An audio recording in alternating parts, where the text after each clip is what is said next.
Hello everyone and welcome to the second part of our Valentine's extravaganza on romance manga for this episode of the Read Right to Left podcast. I am G from Simply G, joined by my wonderful co-host Ray from Whimsical Pictures. Hello. As well as our two incredible guests, Shae from ShaeGeeksOut and Aisha from MommaLuvsManga.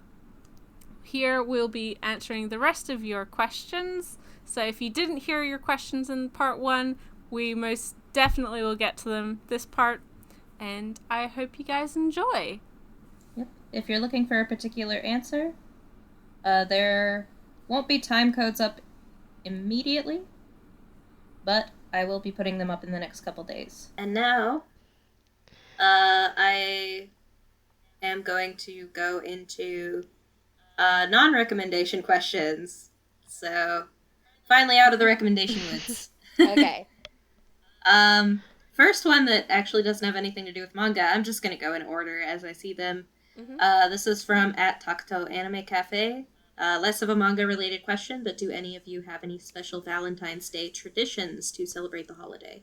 No. I do not. Actually, we didn't used to, but so my husband's job every year they have like this big I guess it's kind of like a convention where he and his coworkers have to meet up in in a hotel where they have to take classes and stuff like that. And it always happens to be around Valentine's Day weekend, and we used to take the kid all three of us, all four of us would go, me, him, and the kids. But recently, in the past few years, we've just been going as a couple, and it's wonderful. Because I love staying in hotels and me in like, and so it's just nice. I enjoy it very much. So yeah, like the past, I want to say 3 years, we've gone to that, and it's always really fun. His work pays it's paid for, so we don't have to pay anything, and there's always a bar in whatever hotel we're staying in, so I always get lit, and it's great. So that's our kind of actually it's coming up this yeah, this coming weekend, or after the, you know what I'm saying, next week. So Valentine's weekend. Valentine's weekend, we're gonna be living it up in a hotel. Well, he's gonna be doing work stuff, but not all day. Nice. For me, I'm just eyeing all of the chocolate in the convenience store that's going to be half price. Yes. The next one is going to be, what is your favorite romance trope that you'll read over and over no matter what? I mean, I've already mentioned that I love the fake marriage trope. I love it so much. That's kind of the you main may have one. noticed, from my recommendation of Butterflies Flowers, also Scarlet to some extent, but I guess my hashtag problematic trope that I like is the kind of knight and vassal yes, master yes. servant kind of dynamic. You're okay specifically with the power dynamic. It depends a lot. And usually I prefer that the less dominant one is the man. So unless it's gay, then it's whatever. Right. It's I don't know. I just like the whole dude being super doting and cute. I guess I like effeminate. I like androgyny. I'm a token bisexual. I'm very attracted to androgyny and androgynous gender roles. So effeminate guys, butch ladies. I like that stuff. Relationships between the two, also great. So I mean, there's a lot of series Mizutama Honey Boy is one where it's a very feminine guy and the female kendo club captain. Oh, that sounds wonderful. It does sound wonderful. And I picked that one up because I saw that the last volume had like the girl in a tuxedo, like princess carrying the guy in a wedding dress, and I was like, "Yep, Nice. I want it. that's for me." There's also this one that I like called Saotome Senshu Hitakakusu, which is about two kids in the boxing club, and the girl is like the ace, and this mangaka definitely has a thing for like super butch ladies with abs. Nice. So, like, every cover really shows off her, like, rock hard abs. And, the guy is, like, this super, like, no matter how hard he tries, he can't seem to bulk up his body at all. So he's just become, like, a total boxing nerd where he, like, knows everything about the sport, but he can't actually participate. So it's, like, they end up dating, and, like, he coaches her on, like, strategy and stuff, and then she just, like, you know, fucking owns on the court because she's just, like, built like a monster. And that series is also great. Yeah. So I mean, you kind of made me think of another trope that I like, and it's it's probably so dumb, but like if y'all ever read the series SA, like Special A, where you have like the main, like typically the main girl is completely like oblivious to like the main guy having feelings for her, but she's like, oh, this is my rival, he's my rival, and I want to be better than him, but literally the whole time he's like in love with her and she doesn't realize it. Like I kind of like that, like she thinks they're rivals, but they're really not kind of trope, because he's just like, actually, girl, I really love you, and you're dumb. Yeah. Like I love That's that. cute. It's such a cute trope because it's me. Also, Nozaki-kun, in terms of like the gender role stuff. Yeah. I think that all of those couples are really cute in how they kind of buck gender stuff. So. Especially Kashima and Hori, because I gotta have my lady prince. Yes. So When it comes to tropes, there's so many that I love in romance in general, whether it's books or manga. So let's see. I love a good age gap. I love enemies to lovers. I love, like, let's save our relationship style books. I love anything with a survival element to it, I've learned recently.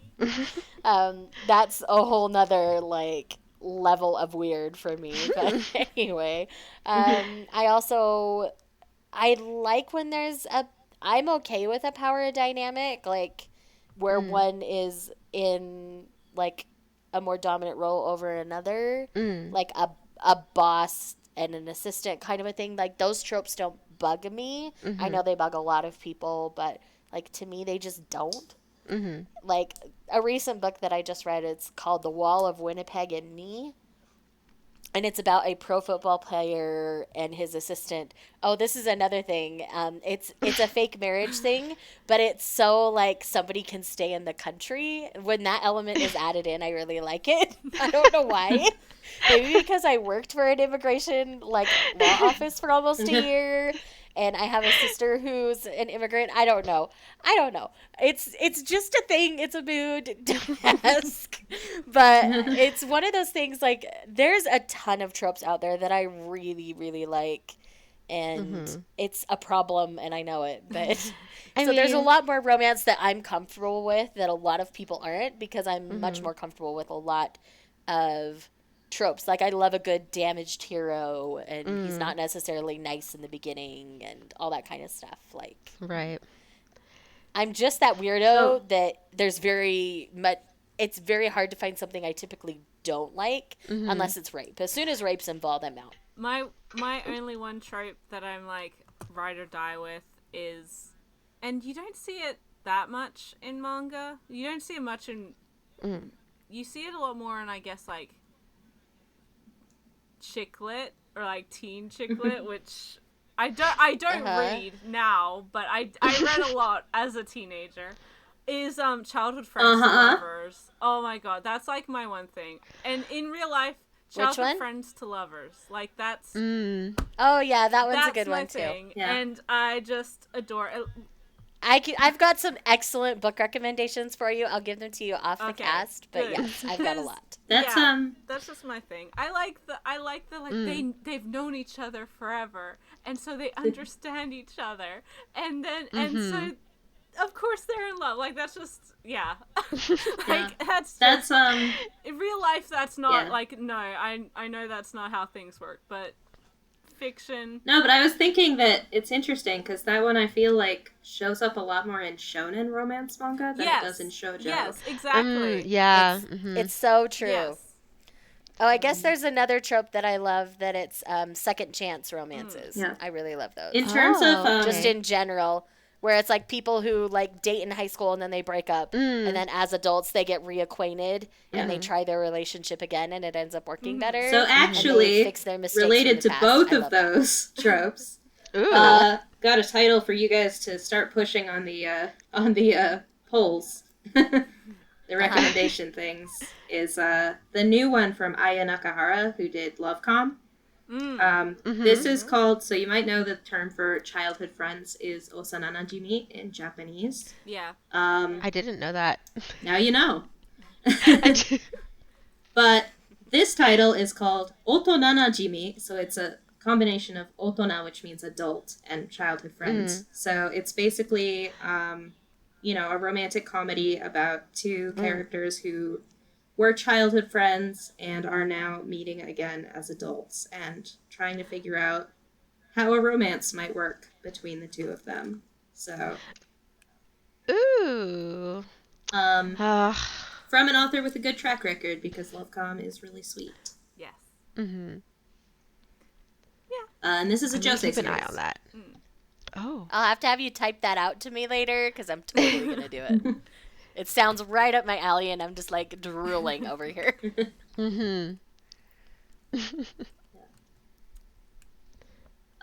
Next question is, do you guys prefer your romance series on the more innocent side or the more physical side?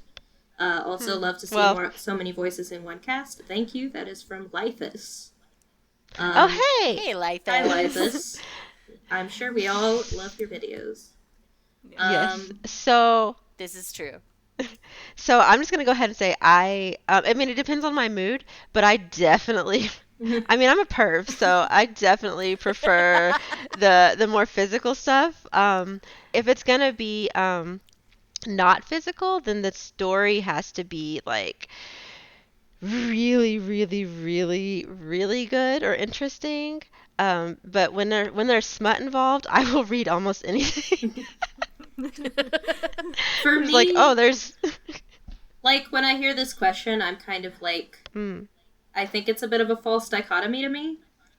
Certainly in terms of like what you should let, I guess, what you would let kids read. I think there's a difference there, but also like as an adult, I've read plenty of romance series that have a physical element, but I would still consider very innocent. And I've read a lot of series that are not very physical at all, that are,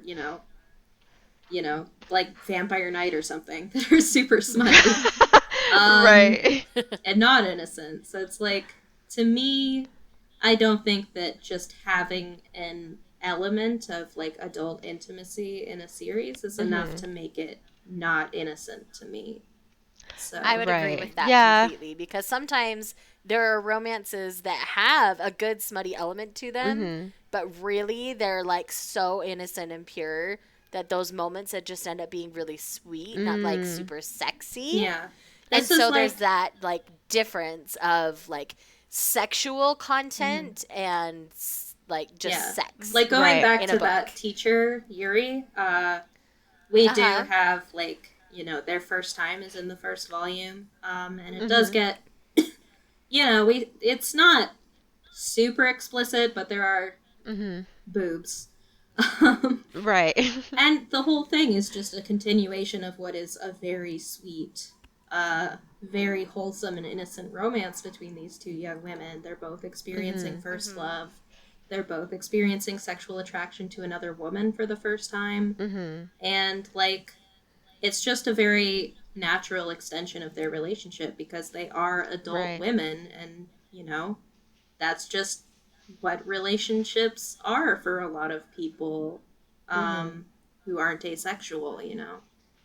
Right. So it's, Right. to me, that doesn't, the inclusion of that, or the fact that, you know, you might have to lift the rating a little bit because it's got some Mm. bare chests, doesn't make it Right. like less innocent, I guess.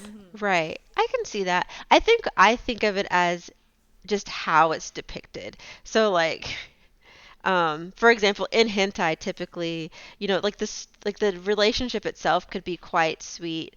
But the way the sex is depicted is always quite graphic, which Exactly.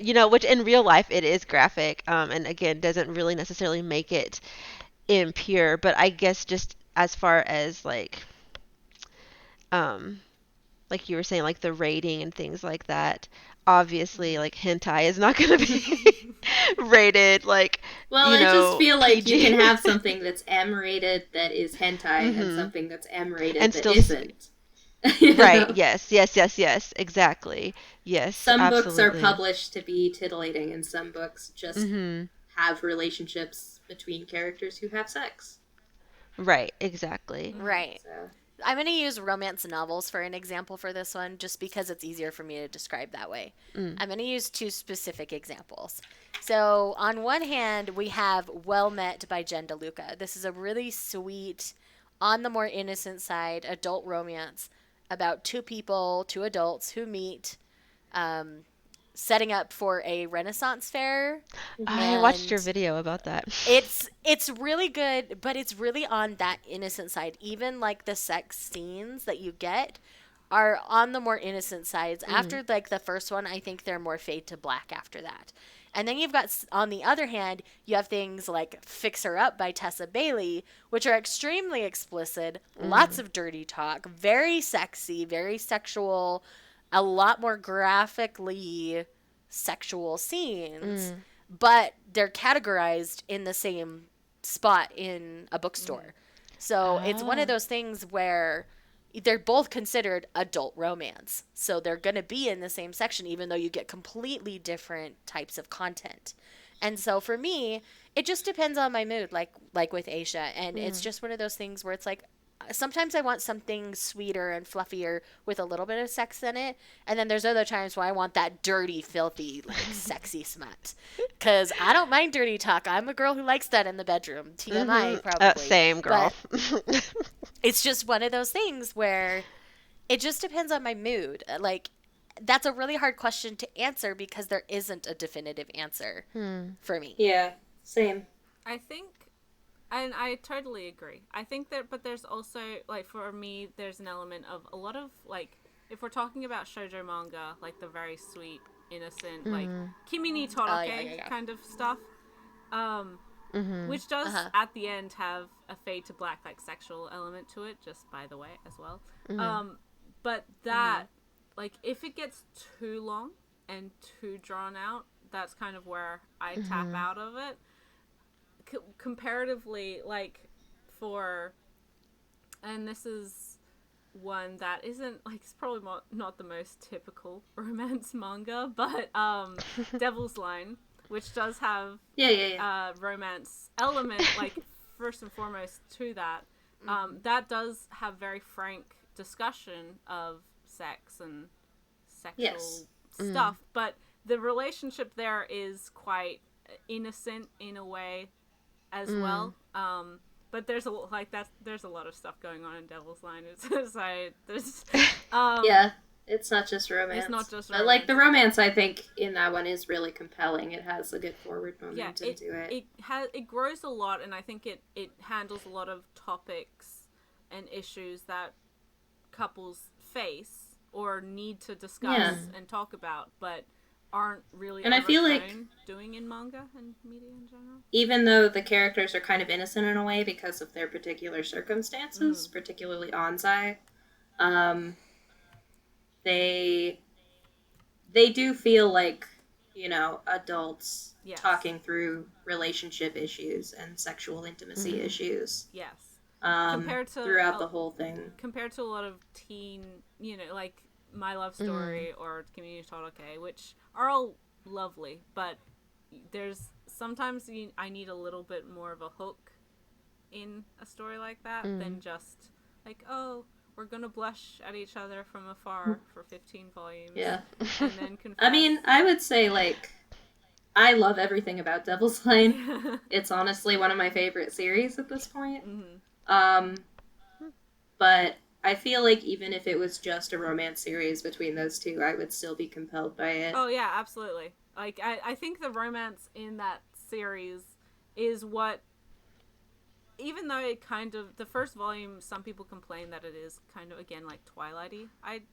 It's a little generic. It is generic, but I wouldn't put it on the level of a Twilight. And no, again, it's just kind of a generic, like, first vampire story volume. Yes. But it gets better. Yes, and it's the characters themselves, they grow so much throughout the course of the series. But also, I think the other relationships in that series as well are very well portrayed. Yes. Queen, best character. Love him. Well, Queen's the best character, but also, like, even other straight relationships, like Jill and the boss dude. Yeah. I think that the trajectory of their relationship is very interesting. Those two, the one who's kind of a comic relief character for most of it, who's like a little plus-sized. What's her name? I can't remember her name. But yeah, her and the other guy. Yeah. Yeah. That was good. All of the relationships Hans in and the doctor are great. They're all great. Heterosexual. I am currently... They're all great. Oh, I'm currently on Amazon right now looking at the ebook version. It is $1.99 for the first volume, I think. You go. Or is it just the chapter? I can't tell if it's the full volume or just a chapter. Yeah, see, Devil's Line does sell the chapters for, like... If it's... You can read it on Crunchyroll. It's still on Crunchyroll, right? Not only the last volume's worth of chapters are still on Crunchyroll. No. It looks like it's chapter by chapter on Amazon. I might still buy it. Cuz y'all just sold that to me, just so you know. It's really good. It's really wonderful. It's got a lot of really interesting social and political commentary too. So yeah, next question. Probably not going to get us deep on this one. This is from Lita at Kino Reviews. Yeah, smutty Lita talking here. Any character from romance manga who you would want as your slave for a day, and what would your first request be? I'm not into that, so I'm gonna say pass. I'm gonna say same. Like I'm someone who I have a hard time even like going to the Walmart grocery pickup and letting people put the groceries in for me. Like I can't. I'm just not. I'm not built to make people. I don't. So I'm gonna pass. Yeah. Yeah, see, I don't want a slave, I want a partner. Yep. So again, Yep. I have no desire for a love slave at all. Lita, I'm so sorry, Lita. We love you. Sorry, Lita, we still love you, honey. Yeah, I think it's a pass all around on that question. No shame. No shade. No shame. No shame. Yeah. It's just I mean, the crowd and I'm here. very black. I'm very black, so slavery. And it's Black History Month. Nope. Yeah. This is from Quanticat, who always sends us wonderful questions that we are not at all qualified to answer. Little late, but how have you noticed the subject matter and framing of romance-oriented narratives change over time? What elements do you think remained constant, and what should change? And related, how do you feel perception of romance-oriented narratives has changed over time? So, subject matter and framing of romance narratives, how have they changed over time, I guess. We can talk about, novels, but also manga specifically, and what's remained constant. Well, I think just in general, in media, we're pulling away from the dominant male side of romances. We're seeing a lot more queer romance, for one. We're seeing a lot more strong females in romance, not these whimpering, wilting ladies, which I absolutely love that we're seeing strong ladies. And I think just the fact that we're getting so much, like, truly queer, not just, like, fetishized queer, it's really, really nice to see. I also think I noticed this particularly in BL manga, but also like romance manga in general, like we were talking with Devil's Line. I notice more like open communication between like open, healthy Consent lines are so clear. Yes. It's so healthy. Like they have like, a conversation about, what are we okay with? What are we not okay with? How is this going to go? And in BL, you see these days, stuff like the condom or preparing for, practicing safe anal, sex. We love to see it. Anal sex. Stretching things out and being doing what we need to do. Part of the foreplay within those narratives. Which I think is so great. Like not just making, open lines of communication and clear consent and safe sex practices normalized, but actually making them sexy in themselves, I think is a great trend. Consent is the sexiest thing. Yes. And to, like, I guess continue on that note, like even in hentai, like we are getting I say a lot, not a lot more, but we are starting to see more hentai that feels like it is, I say more woman friendly because like the women seem into it. they are still very sexy. Yeah, but they're into it. And a lot of the times they're taking the initiative. Yeah, like we're seeing like aggressive women, but not like but not like yucky aggressive women. They're not just like strong women who know what they want and they're not afraid to ask for it. I feel like I've noticed like yes. People always say that the difference between porn in Japan and porn in America is that in America, the porn actresses are always saying yes, yes, more. Whereas in Japan, it's always no, no, stop. But I'm noticing more and more in like straight hentai that the girls are not just into it, but even just like their dirty talk has changed to that more Western style. Like, yes, please, there. Real good dirty talk. Let's have it. Yeah. Like speaking up and saying like, I like this, I don't like this, and so I love to see it. That's something that I'm very happy to see. Oh goodness. I can't think of anything else just off the top of my head. I do think that there are some romance series that have surprisingly aged well. Like I just finished reading Paradise Kiss, and Paradise Kiss was ahead of its time, man. That surprised me. It felt like it was written yesterday. Right. Like there were some things that there were some jokes that were dated. Yes. But for the most part, I think the Lolita and the Punk have some issues. Yeah, they they do.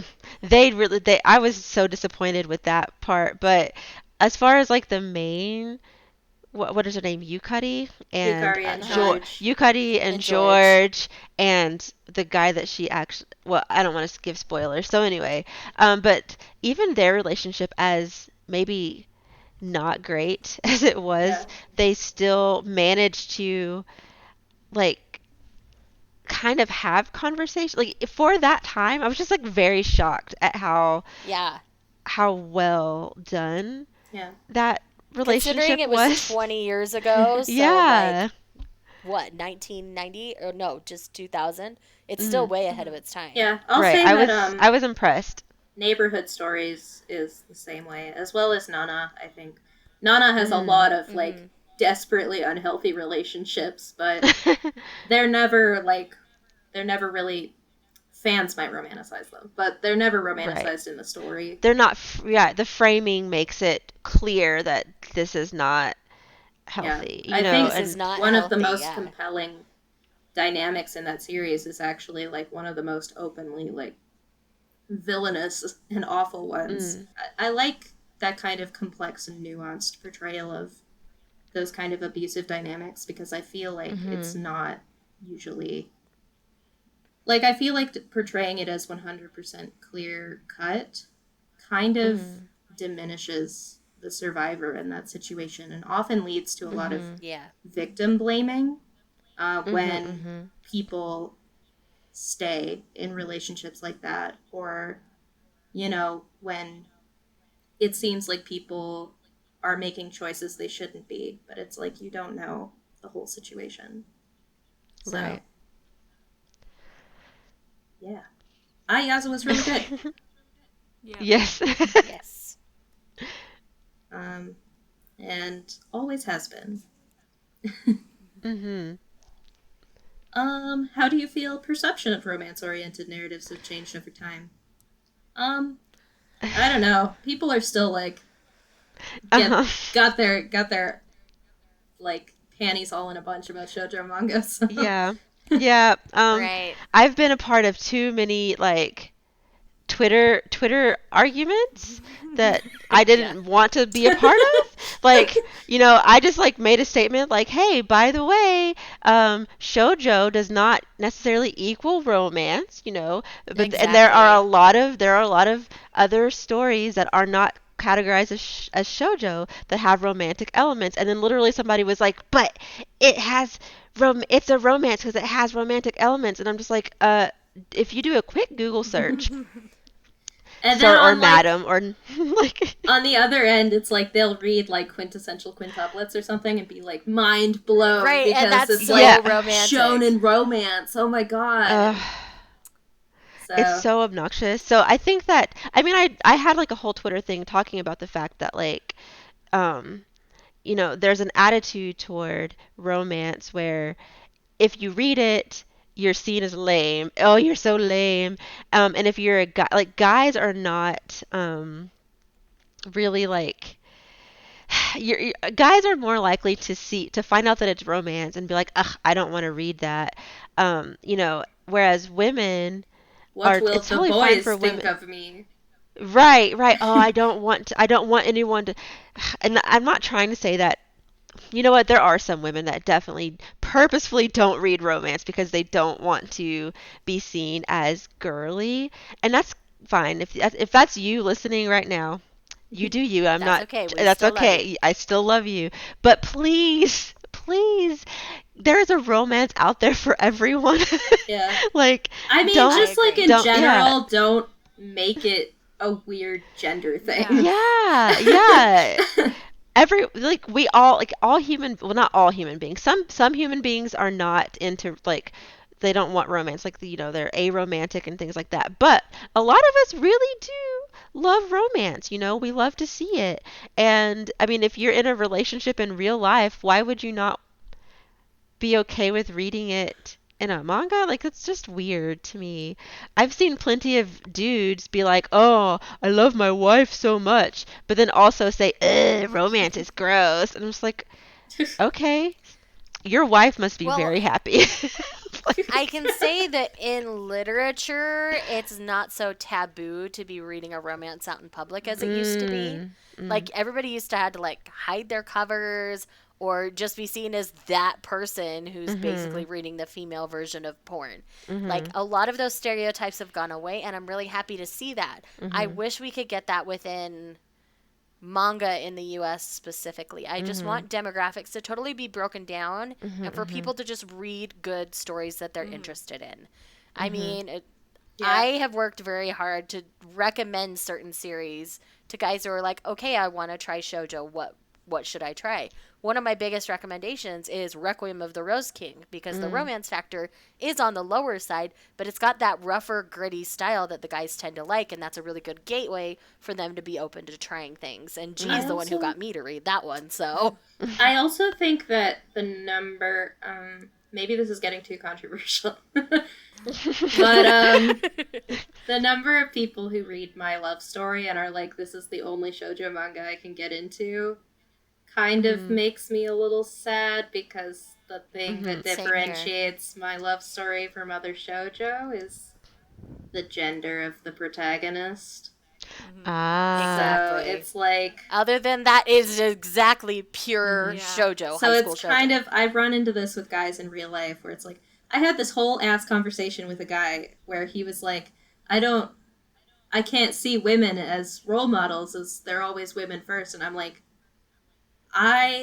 since I was since I was a little me, sir? kid, there has been no difference. Like, obviously there's a level of extra solidarity with my female role models, but it's like, have you ever met a girl who didn't have male role models as a kid, who wasn't encouraged to have male role models as a kid?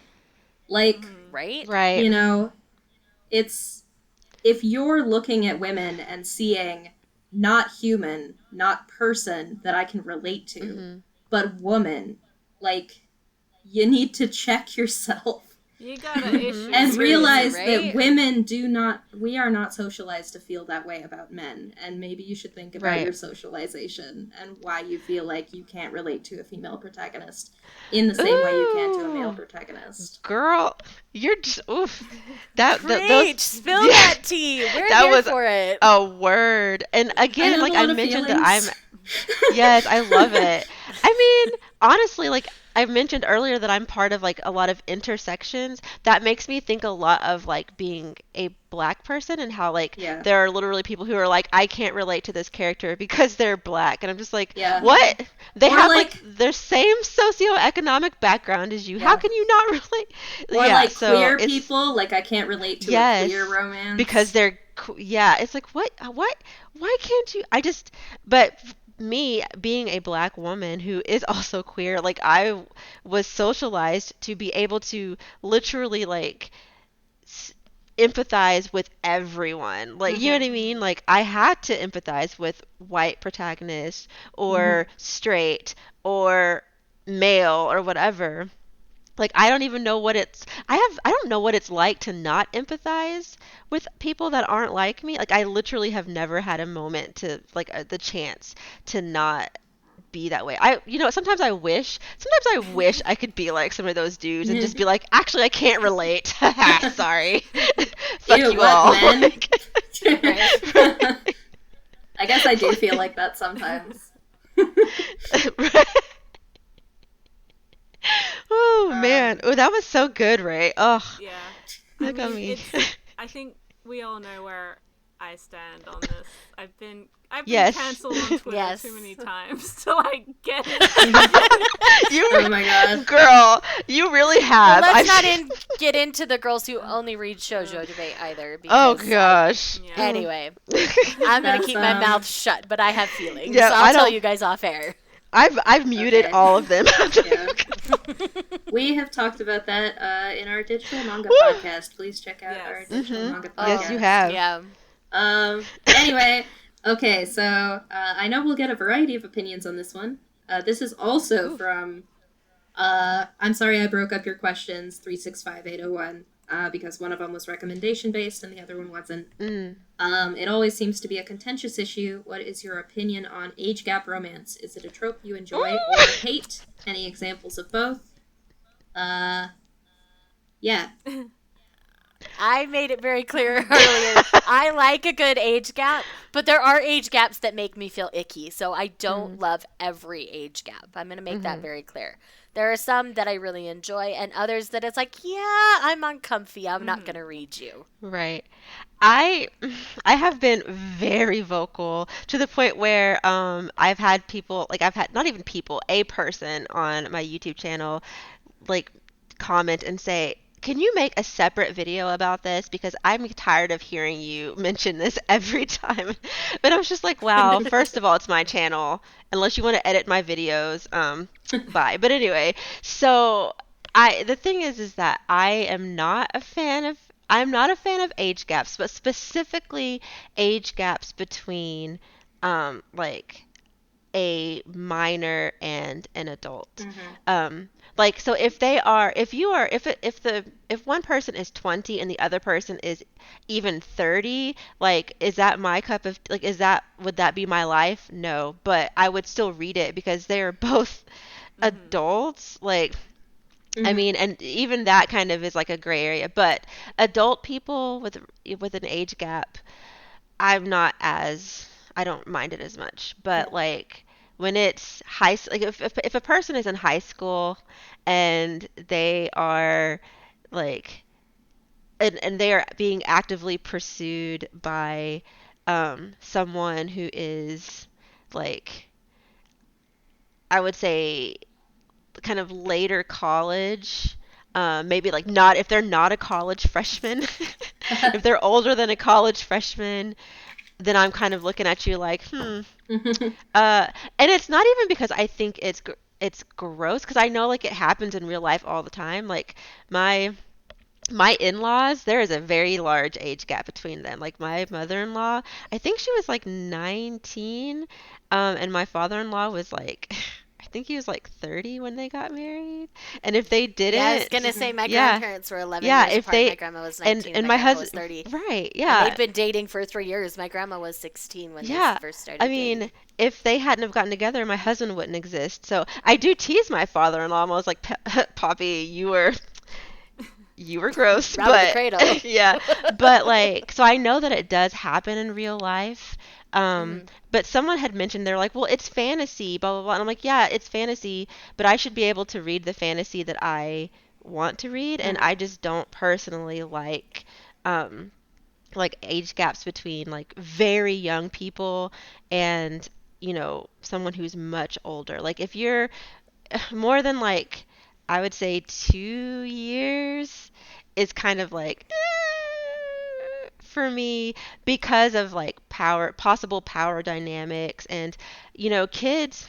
I mean, I'm the mom of it. I have a 14 or almost 14-year-old, and I'm just like I cannot imagine him like dating an 18-year-old, for example, and being able to like navigate that properly. You know what I mean? Like it's very much Yeah. like like teenagers. Listen, any teenagers listening to this, I adore y'all. Y'all are great and you are human beings and you're people, but you're also And you're kind of valid, and dumb. we see you. But teenagers they don't always make the best decisions, and the decisions you make as a teen absolutely affect you as an adult. And so I'm kind of sensitive Read Paradise to Kiss. It's a perfect yes, example. yes, actually do agree with that. Like of how it depicts teenagers and how, you know, they may not always make the best decisions. And when there's an adult involved who should know better, I'm just like, Yeah. giving you the side eye. Mm-hmm. How about you, G? So I'm generally in agreement with Aisha. I typically Mm, dislike very large age gaps. I honestly like between adults, whatever. You know, we're all adults. We mhm. can make our decisions. I even so like a lot of like Natsume works where there's very large age gaps. I'm like, Mm. oh boy, that's a lot. But like again, they're all adults. They make their own decisions. My big like caveat as for large age gaps comes with historical romance. So the biggest, so contextually, it makes sense that there's an age gap, a large age gap, and that one of those characters may be a minor. My like one of my favorite series is A Bride Story, and that's a romance. Yeah, I was gonna say a Bride Story Yes. is your exception And to an age so gap. that's a romance between a 12-year-old boy and a 20-year-old woman. But the way it's written, But they they are are legally married. Yeah. and he's seen as an adult in his culture. She's the one that's like way old, like way past marriage age. And their relationship, like just the way it's written, the respect that the relationship and that they have, Yeah. It's not not icky. In terms of like respect, obviously there's mutual respect for the two of them as adults there within the culture, as well as I think the fact that because this is a normal thing within the culture, there are systems in place to protect both of them. exactly. As well as the family, the larger Karluk's larger family plays such a large role in their romance that I feel like there isn't a whole lot of opportunity for abuse of that age dynamic without the rest of the family knowing about it and responding. Exactly. And so that's like my example of a good one. A similar one that I'm not as like enamored with, but I don't have issues with, is the couple Sae and Soju, or from Kaze Hikaru, which is another historical fiction. Yeah. She's 15, he's 20 or something, and that again, that's like during that period, 15 was very normal for a girl to be married off. Like, it's not really an issue. Plus, their relationship and how they interact is very different from like a lot of the young women of that period were expected to. So I like it. Examples of things that I like. I know we were talking about this a little bit earlier. Shae mentioned it, but like the Ancient Magus Bride, or Ancient Magus Bride, I don't like it very much. It's not so much that it's written without like them respecting each other or anything like that. I don't like, really, I guess, age gap in the sense of like a individual who paranormal creature and like a high schooler. Yeah, yes, I get that. Yes. And again, I just don't like useless men. Yeah. And again, like, there's a caveat to that, because I don't really have an issue with Spice and Wolf either, and that she's like hundreds of years old, and he is also an adult as well, so I'm like, well, anyway. Neither of them are useless. Yes, neither of them are useless. So they work well together. But yeah, Ancient Magus' Bride is probably the biggest one, I think, for people who like more general manga. The other one is my like go-to, I hate, and like perfect example of age gap romance that I hate, is from a series I will never recommend to anyone because I hate it, and also it's just terrible, but it's a beloved series, is Junjo Romantica, and which is a BL. And there's 3 couples in there. There's one couple Isn't that one getting like published here soon? No, it's been being published. It previously had a Blue from Or is the anime coming back? Yes, there's probably a 3rd season or something of anime coming, or new season. Anyway, something like that. It's criminally long. Yes, I have a love-hate relationship with the creator's newer work. That's one I have, and talking of tropes, this is like that one, which is World's Greatest First Love. That's that trope of like trying a relationship again, that I'm like, maybe this is why I enjoy this one and give it a second chance. But Junjo Romantica, it has 3 couples, 2 of which have very large age gaps.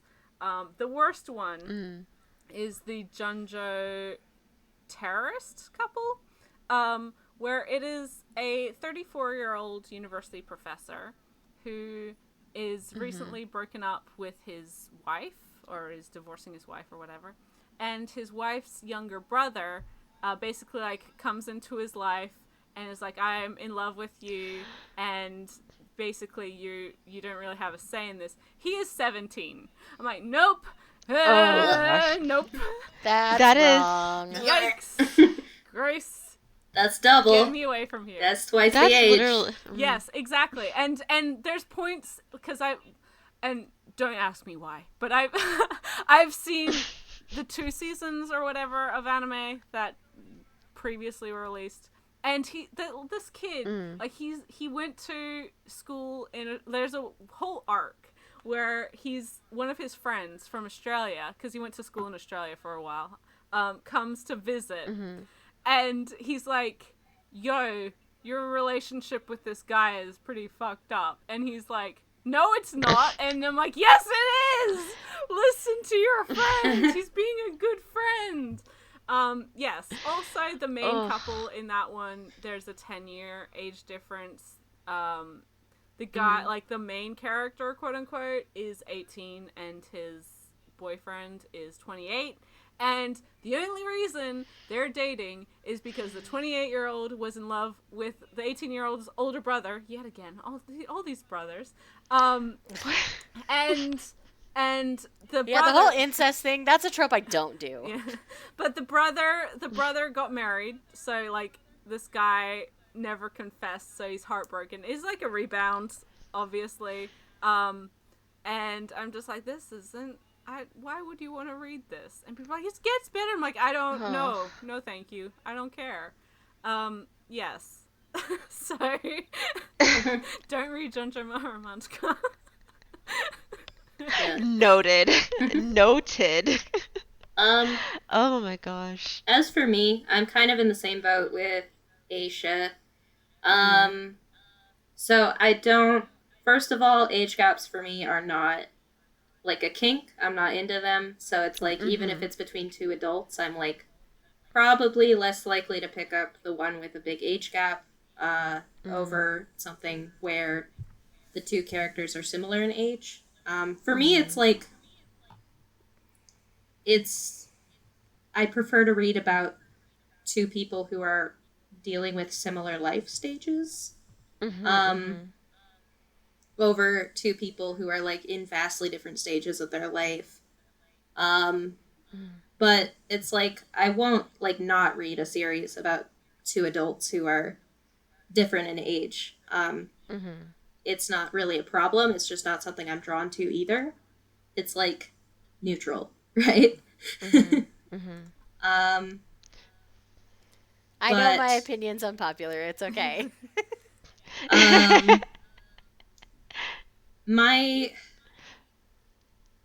So between two adults, I don't have an issue with it. If it's a really huge age gap, I might be like side-eyeing it a bit, but it's fine. I understand the thing of like the high schooler with an older man as like a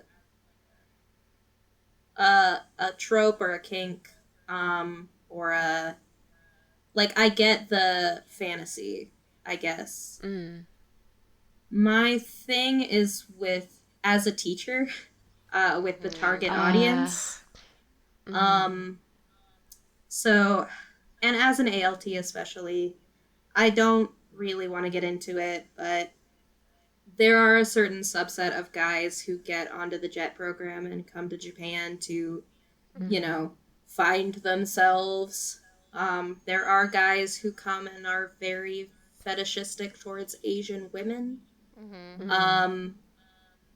And who are they're in that sort of lad-ish subtype or subset that's very lost and immature and insecure, kind of a mess romantically, really horny towards Asian women.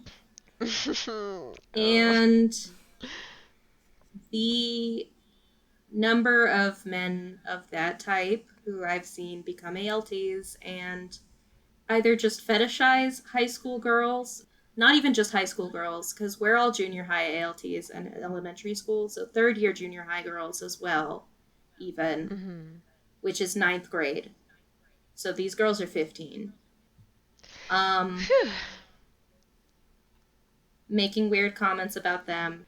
To me, it's just, these girls feel like they're so grown up and they're totally ready to be dating that sexy 24-year-old man. And that's part of being a teenager, is rebelling against being a child and feeling like you're so very grown up. And it is on the older person in that relationship to look at that and say, no, this is a child, and to set boundaries. And I fear that the harm that comes from teenagers who are already interested in older guys reading stories that romanticize relationships between someone of their age and someone who is 8 or 10 years older than them, who is in the workforce, is not non-zero necessarily, just because of where teenagers are often at emotionally, and in terms of like, I mean, if there are teenagers watching this podcast, you know, you may feel like you've got no more growing up to do, but someone, even as young as I am at 24, looking at you, you are a child. Like, I'm sorry to say. Yeah. I totally understand where you're coming from, though. That completely makes sense to me because when you're in that situation constantly, it's a different thing than, you know, someone So, like like, me who's in my mid 30s and happily married reading it. It's a Right. totally so like different thing. something like Right. A Bride Story, the other reason it doesn't bother me is because it is a seinen magazine, or a seinen manga that runs in an adult magazine. Yes. It is not being created with the intention of being read primarily by preteens and teenagers, whereas a lot of these Exactly. Yes. shoujo manga right now, like whether it's, you know, Living Room Matsunaga-san or Takane and Hana or whatever, those are in mainstream shoujo magazines and are They aimed are. at a preteen and teenage audience. Right. So I don't really mind, like, adults reading these series. Like, oh yeah, I remember when I was a kid and I always had this fantasy about dating an older man. Or, you know, just remembering, like, that childhood first love. Like, I get the appeal. It's just, for me, it's who's reading the series and who's meant to read the Yes. series. I agree. That's exactly what I was thinking as you were saying that. I was like, yeah, it to me it just depends on who is the intended audience. If Because, it's like, if the I know intended if, audience, like, yeah, if Shae, if you were reading, you know, Takane and Hana or whatever, it's like, you're like, right, you know, this is fun, this is a fantasy. But right, teenagers aren't necessarily able to make They're not that able to draw distinction that as well line as we easily. can. Yeah. right, right, And I, yeah, based on my experiences with men of a certain age, I do not trust them to draw the boundaries for the kids. yep, yes. Yep. You basically said everything. That's how I feel. Like, and I don't like to shame people for, like, especially adults. Like, I don't really like to Yeah. shame people for what they enjoy reading, as long as you're not actually out there being creepy and hurting people. Yeah. Like, For me, I it is, mean, like, it is yeah. the separation between fantasy and reality. So it's like, if Yes. it's, like, somebody who I know is like, yes, this is a fantasy, I'm like, that's cool. Like, that's totally valid as a fantasy. It's just, like, yeah, again, it's just, like, the kids reading these are so young, and I work with them, and they're so little. Yeah. They're so small. And I mean, like, because you work with kids, I live with two of them, and you know, and I see it. Like, y'all, my kids are so smart, but they also do really dumb. They do and say really dumb things, and I'm just like, I could not like. Ugh, I cannot imagine them in certain situations because they wouldn't know what the heck to do. So, And, like, I want to put my faith into the adults to, like, set boundaries and be like, no, that's not okay. But I also feel like I know too many people who yeah. don't. Yep. Yep. Whew, that was a good one. Oh, These topics I have feelings about. I don't know. Fuck. It's yeah. okay. Ooh, Like, gee. if you like those series and you read them, that's fine. It's. I don't have any problem with people reading them. We are not making a judgment on your character because we don't even know you. If you're watching this, we probably don't. Well, we might know you. I don't know. We probably don't know you, and so we're not making a judgment on your character. We're just speaking from our own personal, you know, experiences and opinions and things like that. So, yeah, I just want to add that. I'm less concerned with, like, individual titles than I am with it as a trend, I think. Just within media aimed at teenagers specifically. So. Yes. Last one's a fun one. This is from Dylan. Always saving the day with your fun questions. Love Dynamic Dylan. 26. This is, who are your favorite characters in romance manga? Do you have a type of guy you like? Yes. Gay. Gay. That's what or bi. Gay or bi. That's the kind of guy that I Bye, like. guys. Bye, guys. Big heart. Yes. I mean, no, I like just not even just guys, but like women characters too. I think I've talked about this on Twitter. I very much love like the characters who, for first of all, that wear glasses. I have like a thing for glasses. And typically the characters in manga that wear glasses are also more often than not like the more like fiscally responsible. Yeah. You know, so I love a man or a woman or a non-binary person who is about their money so that I don't have to be. And Yes. I mean, Yes. you know, so I could like it's very like my actual real life relationship is that's it is what I want it to be. And so I love like I love characters that remind me of my husband. I really like the kind of assertive, you know, like the person that would probably be the head of the household type. You know, like I like that. And I think it's because like I said, it's a reflection of my my actual relationship, and also because I don't know, I just like it. It's a kink. Uh, Sort of similarly to that, maybe. I don't know. Is I like in romance manga, a lot of the time my favorite character is the no nonsense best friend. Like the friend who's Yes. like just tell them how you feel. Like don't Yes. bat your eyelid. Like just be upfront and communicate. Yes. Like that's my favorite character almost 100% of the time. I also really like I mean I've already talked about it a lot, but like I like characters, male characters who like have an interest in and so respect the girl and their interests, and you can understand why they like each other. Like they actually have a give and take relationship.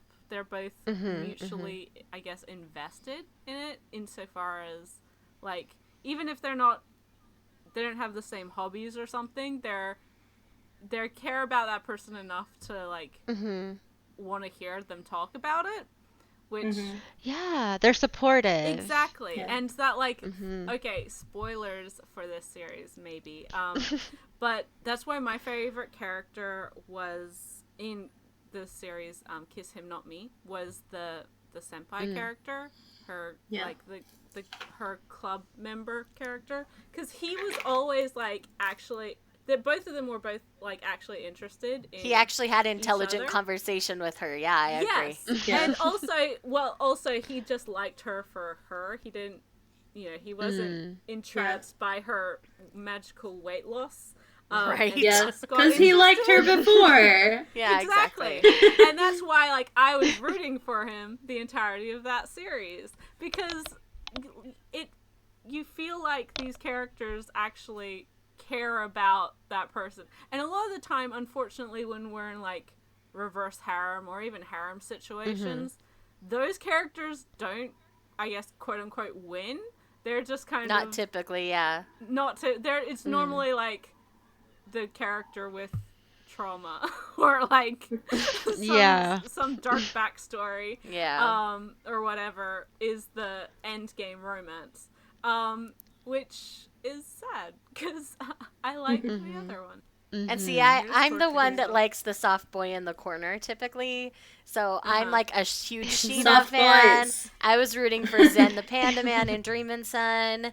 And not Yes. instead of the age gap, but Zen was my precious son and I wanted him to win. And like I love Alphonse Elric the most out of Full Metal Alchemist, which isn't even a romance one, but that's just an example of the kind of character I Soft like. boy. I like those soft, sweet boys so very much. But if I'm looking for like a romantic like lead, I need him to be a little more aggressive than that, just because he's gonna have to deal with the hard stuff, and so if he's not willing to, then it's a no-go. Like a prime example from Yona of the Dawn is I think Hawk's great. Hawk is the long game. Hawk is gonna win. Yeah, Hawk's great. And so is Sing Out. My favorite Yona character is pretty indicative of my tastes. Yeah, you love Jiha, right? Which is, yes, my tastes are disaster bisexual. very much is, and it's great. Flamboyant androgyny. I know that Aisha is well aware that I am deeply and problematically in love with the singer Dorian Electra right now. Yes. Who is I love it, basically a gender fluid anime character in real life. So that's the first part of my attraction, is just like people who are androgynous and like, you know, fluid. Bisexual is a bonus because I am also bisexual. Just like, and super like open and proud about it. I feel like that's like super attractive to me. Again, like Mizutama Honey Boy, the guy in that, like, really reminds me of Ryucheru, who is like a Harajuku type model as well as a comedian in Japan. He's married to another model named Peko, and they just had their first kid a few months ago, which they're adorable. He always talks in this very feminine speech pattern that's very like, it's kind of appropriated from the One character from like gay bars in Japan, but it's also, he's kind of made it his own.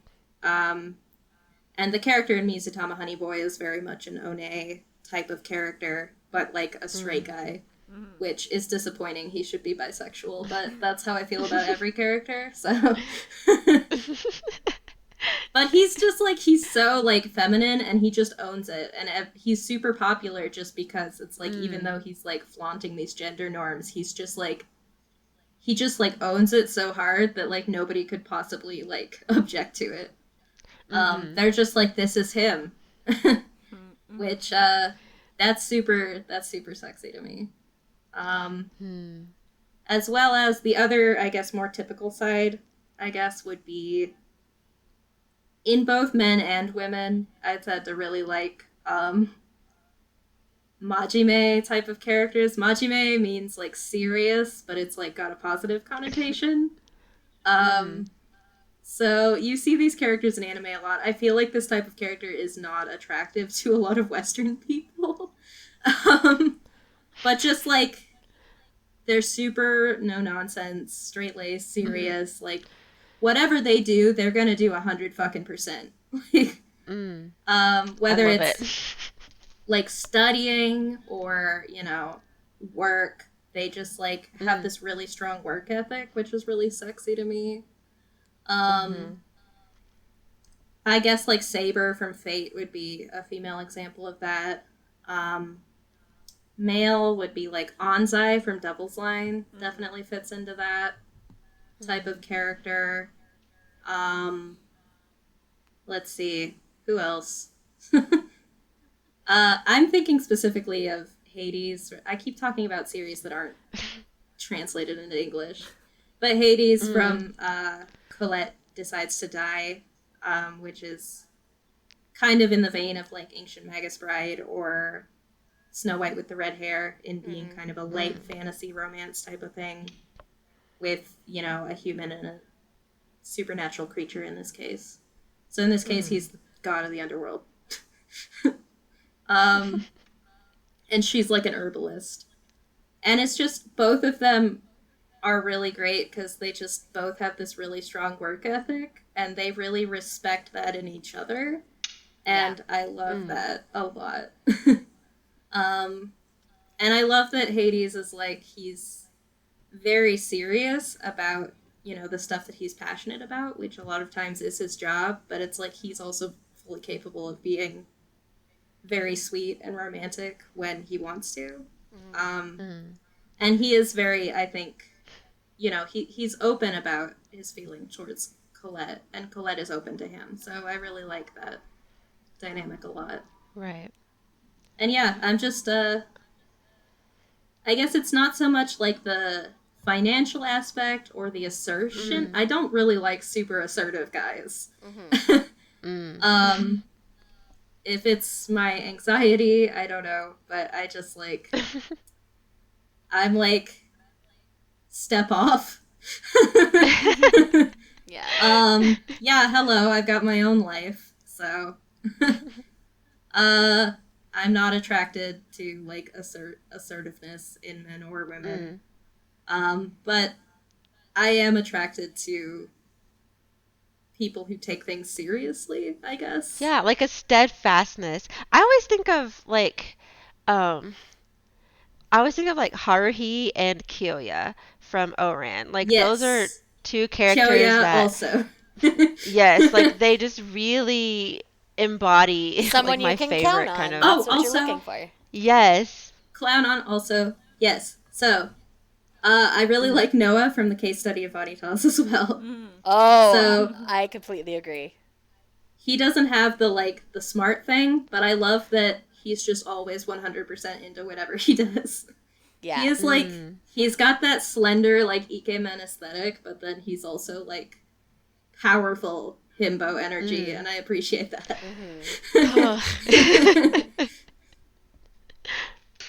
He's also a vampire, which is my other type. Yeah, vampires are hot. And with that, we are at the end of the podcast. Incredibly. Thank you Yes, guys this so incredibly much. long but fruitful podcast. Thank you so much, Shae and Aisha, for coming as guests. Our first guests. Yes, thank you. And Thank you we for really having me. appreciate it. Yes. I hope you had some fun. I don't think our conversation would have been nearly as fruitful without you guys. Yeah, Aw, definitely. well, not. thanks.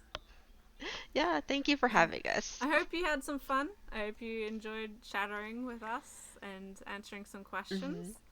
And thank you, wonderful listeners, for listening. Hopefully, we answered all of the questions to the fullest extent that we could, and in the best way that we could.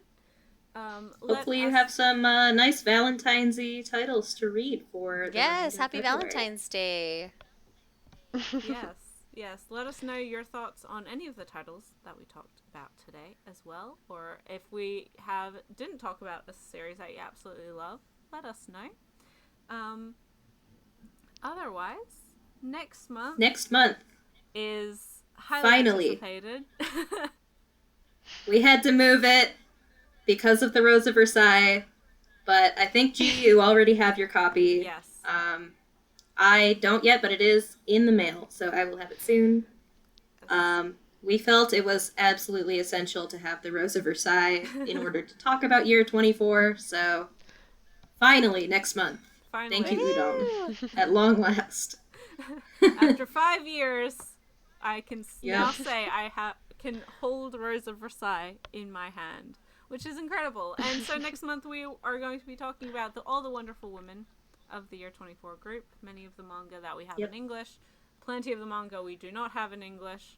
And I think there will definitely be a focus on Agio, Takemiya, and Ikeda, because that's what's available in English, but I will bring up some of the other wonderful ladies as much as I can.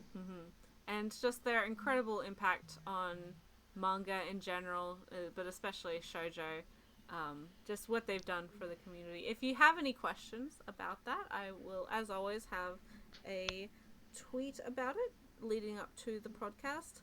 All of the social medias from all of us in this podcast today will be in the link in the description. Please subscribe to these ladies. They are marvelous, and they put out amazing content, and they're just wonderful people. So